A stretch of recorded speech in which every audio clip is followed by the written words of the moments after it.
Treatment కంటే ఒక general గా 15 మినిట్స్ నుంచి హాఫ్ అన్ అవర్ వరకు ఉంటుంది ప్రాబ్లం బట్టి. ఉమ్, ఆ తర్వాత దీనికి ట్రీట్మెంట్ ప్రొసీజర్ ఎలా చేస్తామంటే చిన్న నీడిల్స్ ఉంటాయి. ఉమ్. ఆ నీడిల్స్ తో హోల్ ఏమి ఉండదు. మనం ఏం ఇంజెక్ట్ చేయట్లేదు మెడిసిన్ ని. బ్లడ్ వస్తుందండి ఇప్పుడు ఒకవేళ ఎప్పుడైనా పిన్ చేసినప్పుడైనా? ఏమి రాదు, బ్లడ్ ఏం రాదు. ఉమ్, బ్లడ్ రాదు, పెయిన్ ఉండదు. చేశాక మనం ఎక్కడ చేసామన్నది కూడా కనుక్కోలేరు. అంటే ఇన్సిషన్స్, మార్క్స్, స్కార్స్ అలాంటివి ఏమీ ఉండవు. కాబట్టి దీనికి డయాబెటీస్ ఉన్న వాళ్ళు కానీ వేరే హెల్త్ ఇష్యూస్ ఉన్న వాళ్ళు కానీ సక్సెస్ఫుల్ గా చేసుకోవచ్చు. ఏం సైడ్ ఎఫెక్ట్స్ లేకుండా బెస్ట్ ట్రీట్మెంట్ అని చెప్పొచ్చు అందు గురించి.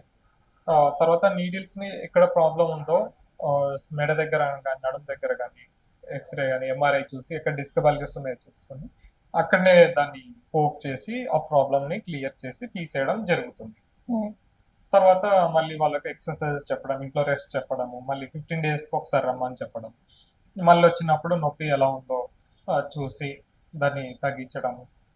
ఇలాగా 3-4 టైమ్స్ ఫాలోఅప్స్కి రావాల్సి ఉంటుంది ప్రాబ్లమ్ని బట్టి.